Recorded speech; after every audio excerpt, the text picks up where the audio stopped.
Assalamualaikum, halo Sobat Catur dimanapun berada. Jumpa lagi di channel Kiwong PLLCS dalam video problem catur. Iya Sobat Catur, jadi seperti inilah problemnya. Silahkan perhatikan untuk posisi buah putih dan buah hitam. Untuk posisi buah putih, rajanya berada di H5, kemudian menteri di A1, dan sebuah pion berada di E7, dan selangkah lagi akan berpromosi menjadi menteri atau perwira apa saja yang dibutuhkan.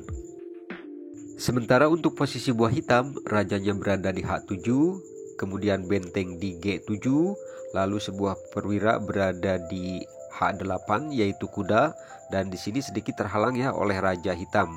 Kemudian ditambah dengan sebuah pion yang berada di G5. Nah, arah pion hitam ini ke bawah, sementara untuk putih ke atas. Nah, Sobat Catur, sekarang silahkan pikirkan baik-baik dan temukan kunci jawabannya serta solusinya seperti apa.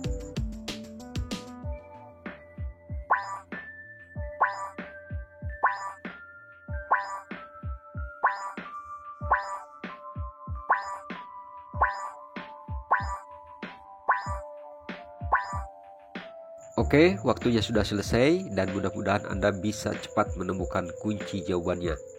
Dan saya mengucapkan selamat buat Anda yang sudah memecahkan problem ini. Itu tandanya berarti Anda bermain catur hebat, mengkalkulasi dengan teliti, serta melangkahkan langkah pertama ke arah yang tepat. Oke Sobat Catur, setelah ini seperti biasa akan diadakan dulu analisa untuk beberapa saat.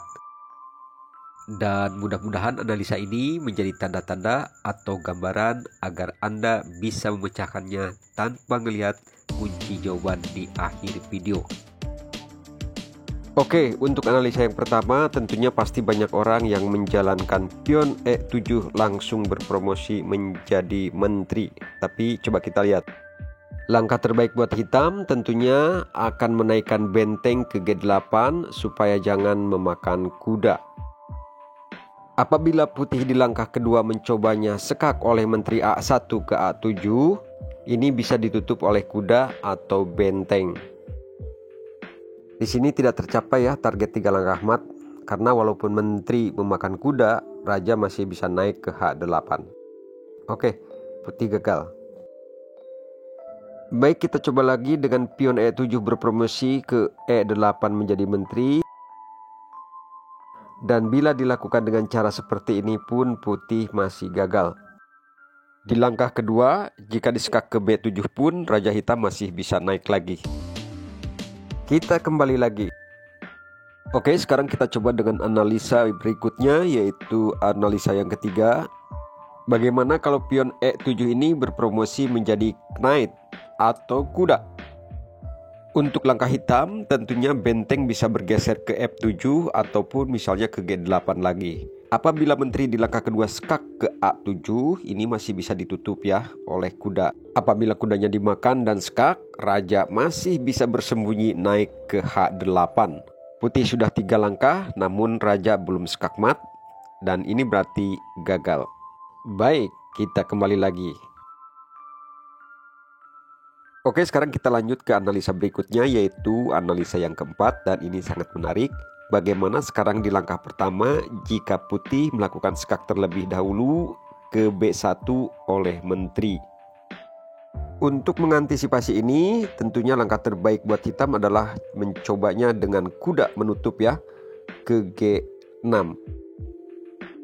Di langkah kedua putih, pion E7 berpromosi menjadi menteri ya, mencoba mendabelkan menteri. Kalau hitam menggeserkan bentengnya ke F7, ini akan mat ya, karena kuda akan dimakan oleh menteri B1.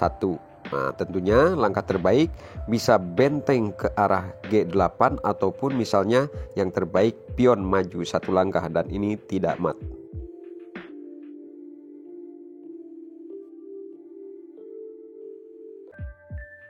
Oke Sobat Catur, seperti itulah untuk analisanya ya, ada 4, dan sekarang mari kita lihat, kita sama-sama menuju ke babak utama, yaitu membongkar dan membuka kunci jawabannya dan solusinya seperti apa. Ini dia.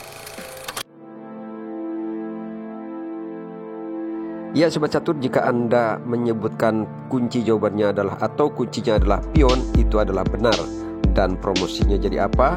Ya tepat, kalau Anda menjadikan kuda adalah sangat tepat sekali. Jadi pion E7 ke E8 berpromosi menjadi kuda.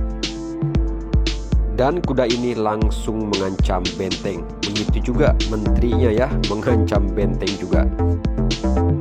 Nah sekarang bagaimana langkah hitam yang akan dijalankan? Kalau hitam menjalankan pion maju ke G4 ataupun misalnya kuda ke G6 ataupun ke F7, maka ini yang akan terjadi, yaitu menteri akan memakan benteng dan hanya terjadi 2 langkah mat saja. Nah kalau seperti itu ya, kalau bukan benteng yang dijalankan. Oke, sekarang kita berlanjut ke solusi yang kedua. Jadi kuncinya ada pada pion E7 ke E8 dan berpromosi menjadi kuda. Kemudian kita lihat sekarang bagaimana kalau benteng misalnya ke G8 ataupun bergeser ke F7 ataupun juga ke E7. Nah ini yang akan dilakukan oleh menteri dan langsung sekak ke G7, dan apabila dimakan tentunya ini sangat jelas terlihat ya. Jadi yang terakhir eksekusinya adalah kuda ke F6. Nah raja tidak bisa naik ya, tidak bisa naik ke G8 karena memang itu jalurnya kuda. Sementara benteng setelah makan menteri langsung menghalangi ya, memblokir untuk pelarian raja hitam. Dan akhirnya checkmate.